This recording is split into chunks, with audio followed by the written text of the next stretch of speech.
guy alone inside. He's got the breakaway with the touch to the right. Goal! Everything you wanted from this debut. It's Brandon By. Taking a shot with the left. Goal! Isaac Frank from 25 yards out. The equalizer. Will Kidd with the touch of the goal. It's a go-ahead goal. Minneapolis City. This is the People's Pitch Podcast, the official podcast of your Minneapolis City Soccer Club, brought to you by Summit Brewing Company. Hello, faithful listeners. Welcome to the People's Pitch Podcast, the official podcast of your Minneapolis City Soccer Club. I'm your host, John, and I'm finally joined for a full show with my favorite soccer announcer, the Nate Morales. Nate, it smells like spring outside, and soccer is literally right around the corner. But so is that one snowfall where we end up getting it right before the spring or in spring, and it just ruins it until the summer comes.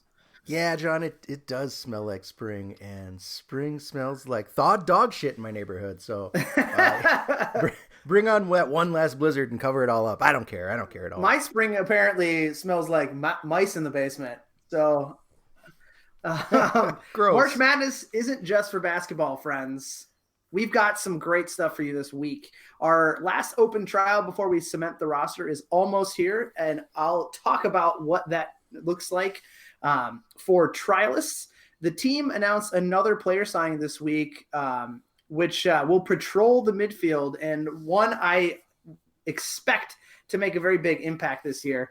And finally, we have a guest in the house today, one that is not necessarily top of mind when we think of team success, but we've found this person to be a vital aspect to keeping the city machine humming. Mm-hmm. Pop the cork. Let's party. Yes, let's do it.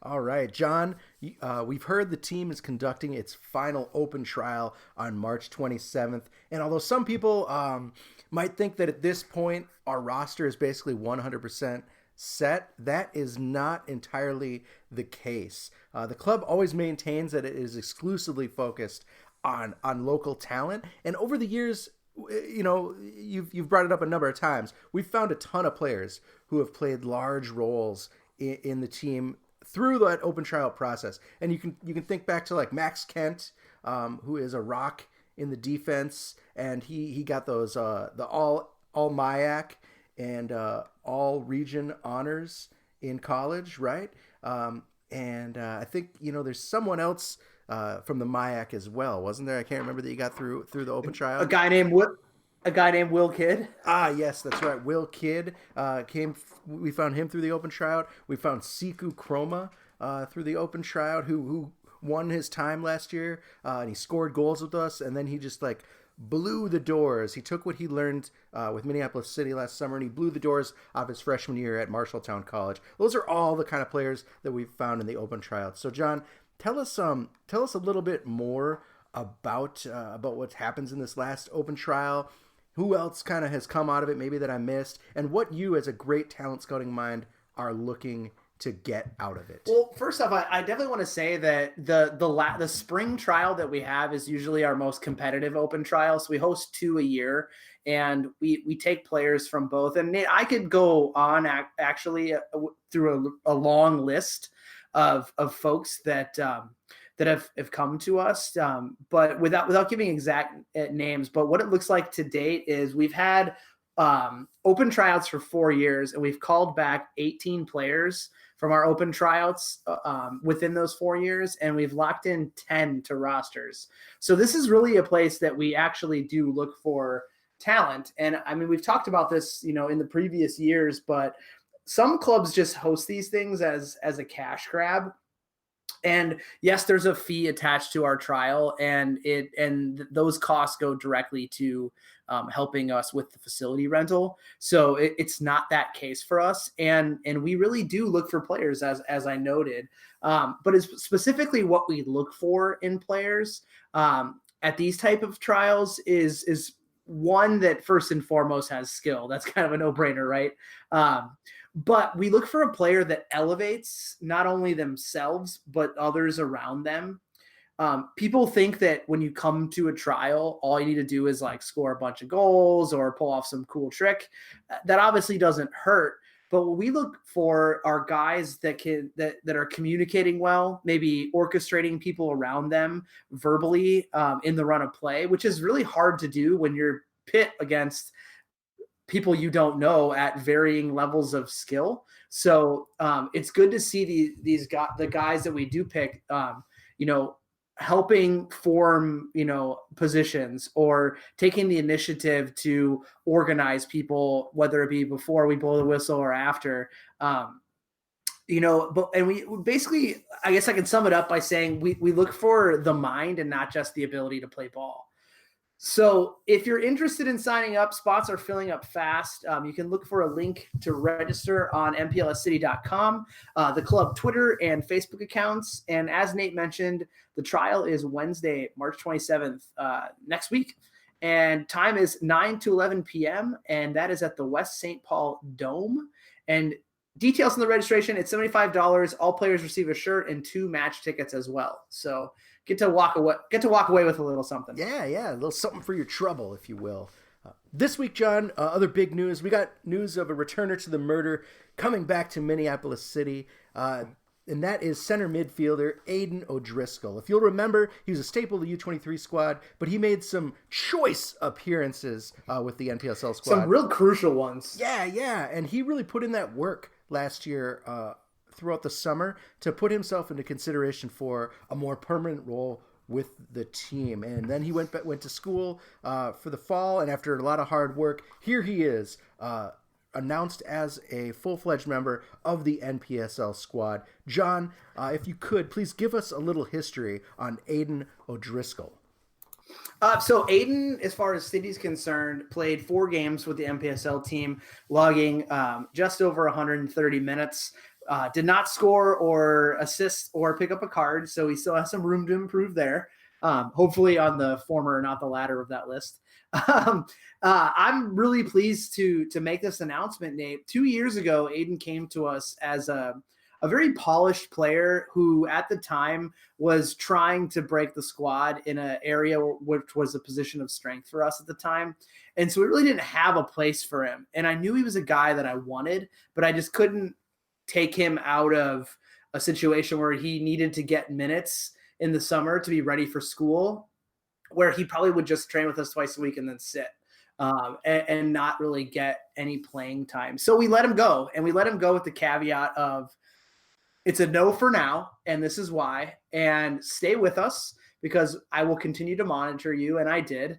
And then we fast forward 1 year after that, and he makes a giant leap in college, and then was on the fringes of making our NPSL team. But we had the inception of our U23 squad, and it was actually perfect because he was one of the key guys that was the foundation of that team that we actually built around. And it allowed him the ability to move up as needed, and it worked out just that way. And he took, the minutes that he got within the NPSL definitely did not show that he was out of place at all, and really did contribute to some crucial games. I mean, if you think about the games away at Med City when we were shorthanded, the Twin Stars game away and the Twin Stars game at home, as well as the final game against VSLT at home as well. So those are 4 really big games. Yeah. John, those aren't cakewalk games, right? Those are, like you said, those are big games that we needed contributors for, whether it was because we were shorthanded, whether it was because we were still in the hunt for undefeated and for first place. And not only that, those are against teams that played us traditionally incredibly physically, especially Twin Stars, even VSLT in that last game to save some pride. So, hats off to this guy for coming back and being able to contribute in some real physical situations. Well, absolutely. And I think that the difference maker between the first year he came to us was physically. I mean, he's a tall, lanky kid, and he wasn't quite matured from like a muscle building perspective after his sophomore year in college. And he really worked on that. And I think that how difficult and physical our division is, just with that in mind, it would not have been a good summer for him from a learning perspective. But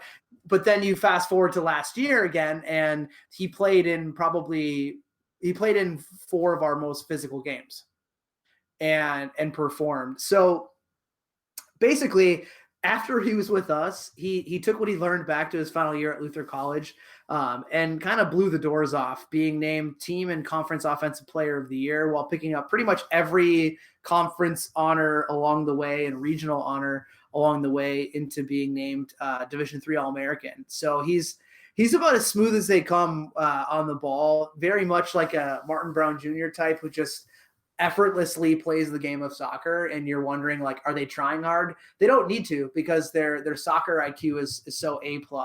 And he's a fantastic kid. He's got a great attitude. So I'm really super happy to have him back. I think he's going to be a real key member for us, and I'm glad we can create a spot for him, and that he definitely earned last year. Man, excited to have him back, and excited to see how this midfield is shaping up. Yeah, absolutely. And we have so much more to come, Nate. Yeah. We are pleased to welcome this week's guest, who Nate mentioned earlier is one that is crucial to our machine, but many may not know him outside of us that are more in-house. With that said, we welcome Minneapolis City head trainer, Mr. David Bloomquist. David, welcome to the show. Thanks for joining us. Hey guys, thanks for having me. Absolutely. So since folks don't know much about you, how about you just start off by telling us a little bit about yourself and maybe your decision to pursue sports medicine and athletic training as a vocation? Sure. So, like John mentioned, I'm David Bloomquist. I'm the head athletic trainer for the club. So I kind of oversee all the different medical aspects for the players, from rehab, injury prevention stuff, doing warm-up before training sessions, kind of everything that you would think of on the performance side. And kind of how I got into sports medicine, I was an athlete growing up, kind of was always around sports, and knew I wanted to do something within the medical field. And I actually wasn't ever exposed to athletic training until I was in college working with our athletic trainers at Concordia Moorhead. So originally going to college, I thought PT was going to be the route that I was going to go, just because that was all the exposure that I had. But then with my exposure to the athletic trainers in college, I figured that was a better fit for me than PT, just because you're basically guaranteed to be around athletics and working with that population. So from Concordia, I went to St. Scholastica, got my master's in athletic training from there. And then it's just kind of been a whirlwind from there. So I started off at St. John's University working with the soccer, men's basketball, and track and field programs. And then from there, was lucky enough to get brought on with Minnesota United. So I was with them 2014, 2015, 2016. And then my wife and I had a little one at home. So when they were moving to MLS, we decided it was a good time for me to step away from that lifestyle. And so took on a different role within Twin Cities Orthopedics, which allows me to work with you guys. So David, how did you get in? I mean, did you play soccer as a kid in high school or in college? How'd you get into it? I played rec, but I grew up super small town Minnesota. I'm from Spicer. Oh, spicy. So yeah. I don't even know where that is, I'll be honest. So it's about 2 hours straight west of the Twin Cities. If you know where Wilmer is, that's kind of the next biggest town. It's out there. But yeah, essentially our town, we had, I think 1,200 people lived in Spicer when I went off to college, graduated with 120. And yeah, back then soccer just wasn't a thing. I've always loved the game. I've always loved watching it. If we had it as a sport, I definitely would have played, but it just unfortunately wasn't an option growing up. Huh. Okay. So you mentioned briefly that you've trained other sports, and that you were a fan of the game, but what specifically, now that you're immersed in soccer, really kind of bit you to really want to continue it as much as you have? Yeah, I mean, soccer's so unique compared to so many other sports because it's, I mean, definitely an endurance sport. You're going 90 minutes if you're playing the full game, plus stoppage time. So you've got to have the endurance piece. You also have to have the explosive power to sprint, shoot, go in the air challenge for a header. It's so unique because it melds so many different aspects of sports, if that makes sense. So diving a little bit deeper into your soccer experience, then give us a little rundown of your work that you've done in the game.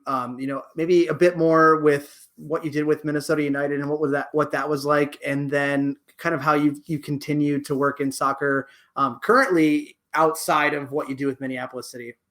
Sure.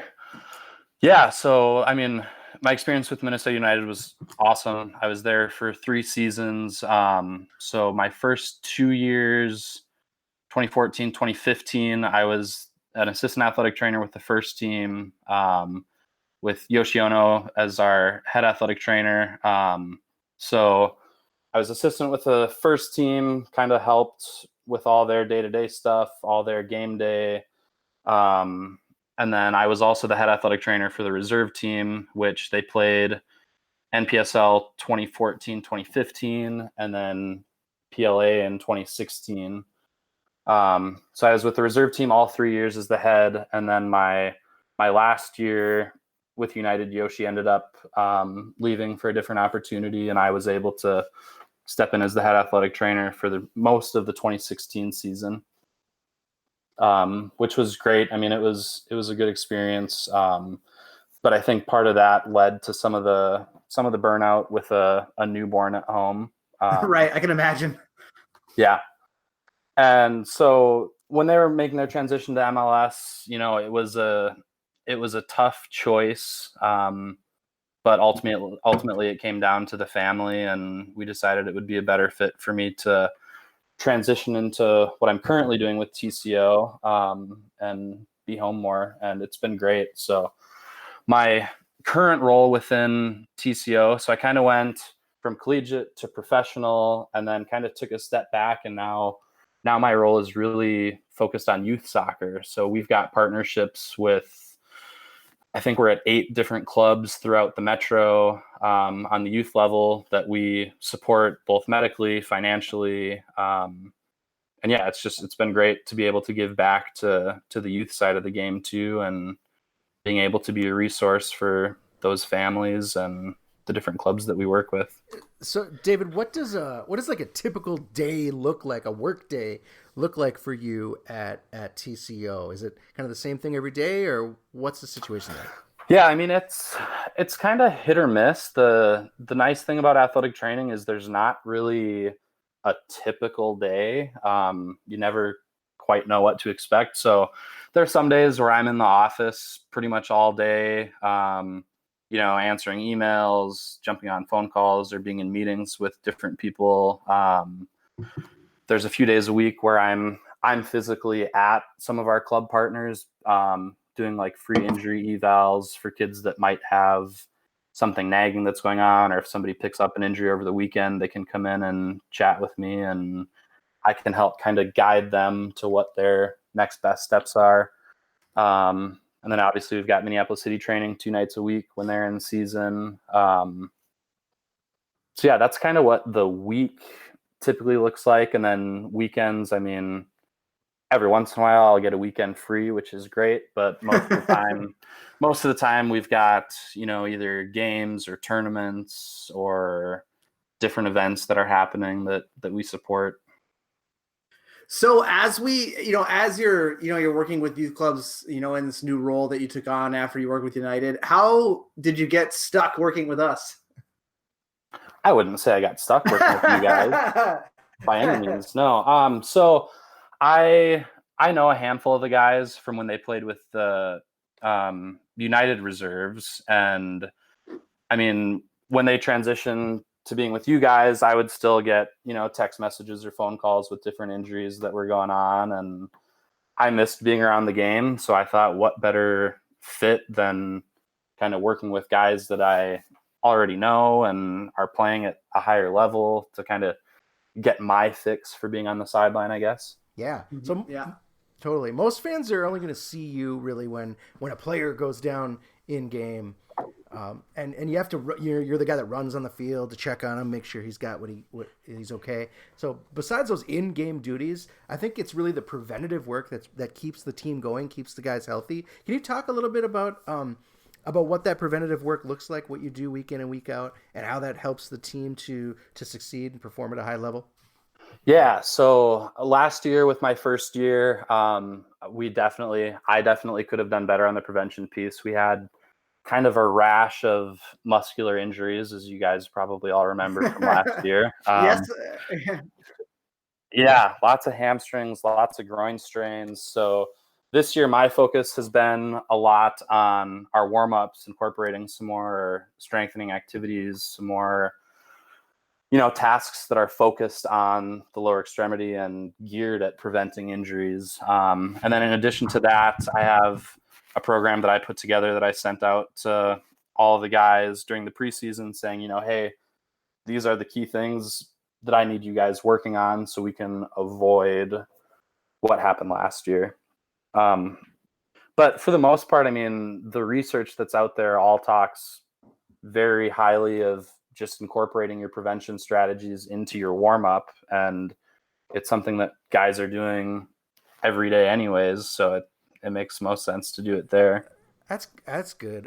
So like, if you're not going to reveal any trade secrets, or if I could get you to talk a little bit about like, what are those kind of things that you're talking about that keep that you're talking about with the lower body that keep guys healthy, keep guys stretched out, keep guys loose to keep these hamstring injuries from becoming a recurring issue this year? No, I mean, there's definitely research out there that supports prevention being effective, especially for muscular injuries. There's actually been a lot of good stuff that's come out recently, specifically with hamstrings and groins, which are the two things that we suffered a lot with last year. And I'm pretty fortunate. We've got a group of physical therapists, and the team docs that I worked with United are still around a lot. So I've got them as resources to help kind of develop these programs and bounce ideas off of. And they, a lot of times, will send me stuff too that's really good information. And I mean, part of the battle too is, the guys are coming back from college. They might not have been playing in a while. We don't really know what their fitness levels are. And then the NPSL game schedule is so compact that kind of just adds another unique challenge to working with City. Yeah, totally. So time to kiss some ass. You've been involved in a lot of teams in your past. What do you like about the setup that we have here at Minneapolis City compared to other teams you've been with?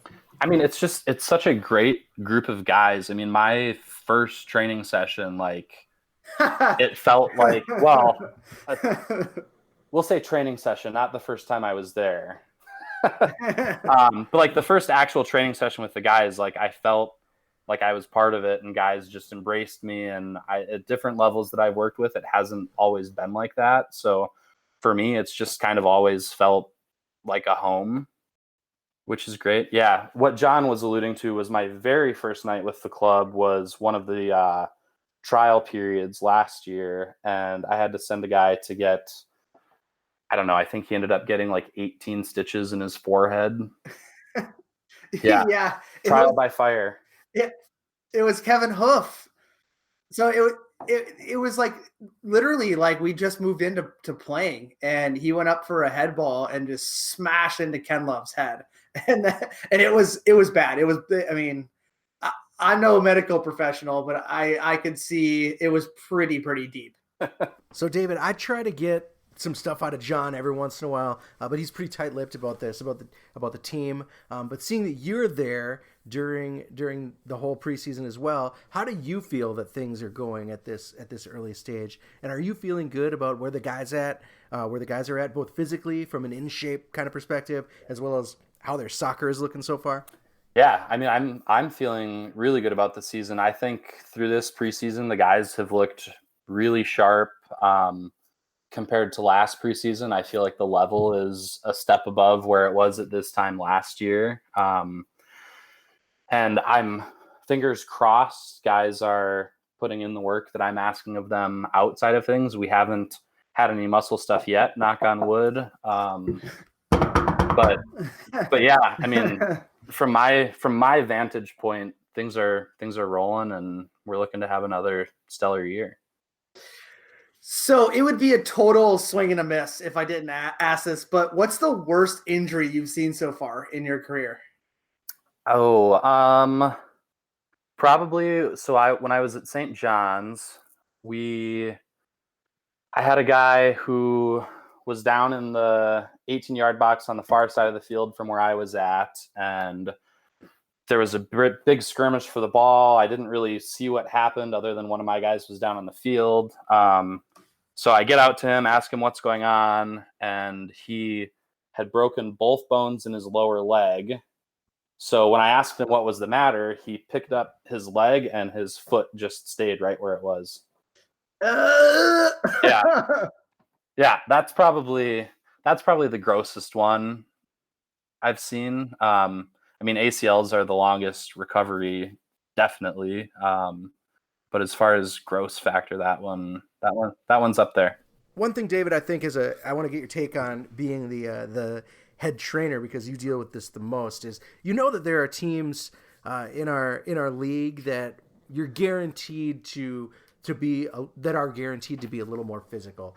Teams that are always going to be pulling that cheap shit on the field, whether it's dick stomping or crotch biting or rupturing an appendix with an errant clearance. What are those teams that as a trainer that you need to get ready for, to make sure that the guys are ready for, and that you're kind of worried about some of the injuries that could come out of these games? Yeah, I mean, even back when I was with United, I think Twin Stars have always been a game that, from a medical standpoint, you always worry a little bit, just because it's always a physical game.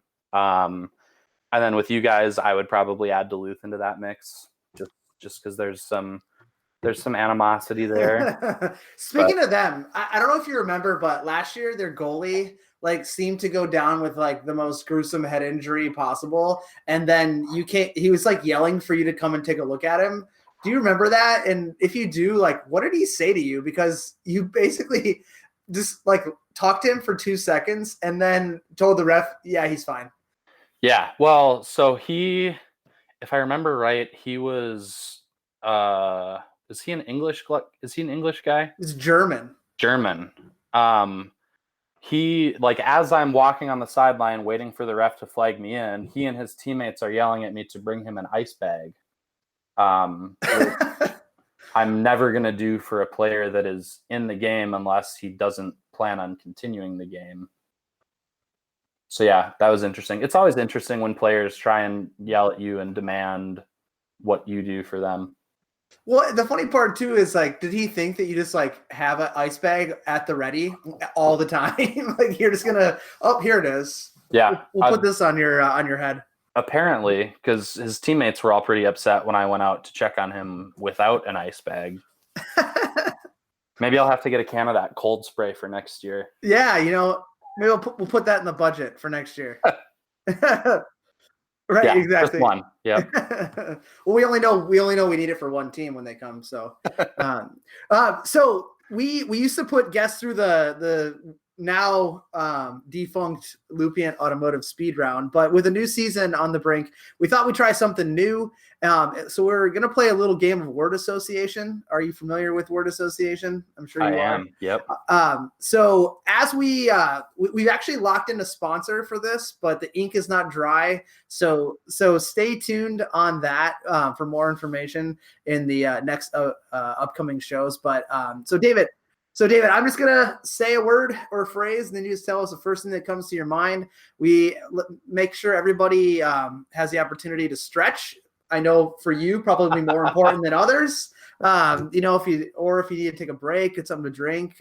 But we can dive right in if you want. And I know you're not a fan of going into things cold, so I'm ready. I just took a swig of my Jameson. So well, perfect. Perfect. All right. So number 1, Minneapolis City. Crows. Diver. Ooh, diver. Jamie Watson. Bones. Bones? I mean, fracture is the first word that comes to mind. Summit. Beer. Preparation. Key. Preparation is key. Sports. For me, every time I hear the word sports, I think medicine. We thought you'd say the same thing. Yeah, absolutely. Team. Team. Chemistry. Soccer. Passion. Tape. Tape. Ooh. I mean, the classic ankle tape is what I go to. Bird. Bird. I gotta say crow again. Gross. Gross. But there's not a lot that grosses me out. I'm not a fan of puke.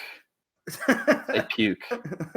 I was also considering putting puke down, but I'm glad we finally got there. Celebration. Marty party. Sandwich. Sandwich.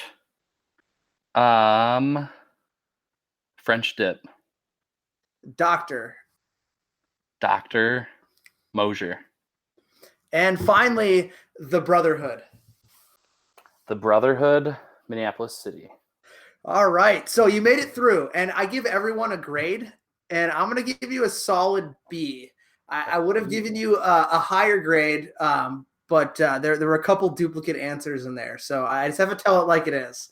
But no, B's a good score, though. It's acceptable. It puts you in the top half of our leaderboard for the folks who've gone through this. So you did good.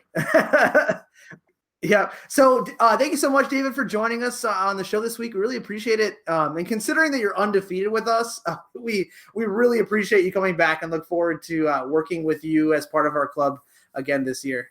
Perfect. Thanks, guys. Appreciate you having me on. Yeah, absolutely. And that's going to do it for tonight's show. Thanks again to our guest, David Bloomquist of Twin Cities Orthopedics. And thanks, as always, to our sponsor, Summit Brewing.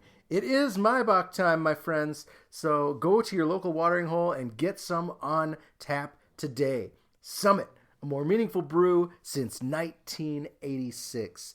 If giving back to the community means a lot to you, maybe it is time to give to the club that gives back. Minneapolis City is a 501c3 that provides a safe, reliable, and fun environment for young people to play the beautiful game. Look for us this summer playing with kids in parks and community centers all around the city, and consider a tax-deductible donation to a true city-focused organization. Right now is the right time to grab that Minneapolis City membership. It is the best deal in soccer. It is only $80, and your membership will get you a season pass to 10 NPSL home games, all those U23 games, that preseason friendly against Harpo's FC, and any other game that may pop up in the meantime. You also get an exclusive membership scarf. You get 2 flex tickets that you can share with a friend to show your love of Minneapolis City, and a membership card that's going to get you 10% off at the club shop and deals on Summit at our official game day bar, Palmer's. Plus, you get a vote on important club matters like selecting the membership board, choosing the scarf design. Sometimes I think it might be kit year coming up next year, so you'd maybe be able to have a voice in choosing the next kit. You just got to visit mplscitysc.com and make it happen. Send us mail. It's easy. Hit us up on Twitter at The People's Pitch or through email at mcscpodcast@gmail.com. All questions, comments, and concerns are welcome. And finally, as always, you can hit the club up at MPLS City SC. And that is all for this week. Once again, we're going to leave you with our house MC, Miles Stockman Willis, a.k.a. Malaise. I am Nate. That is John. And that was David Bloomquist. Thank you so much. T-5 weeks until we see City in action. And you got hoofed.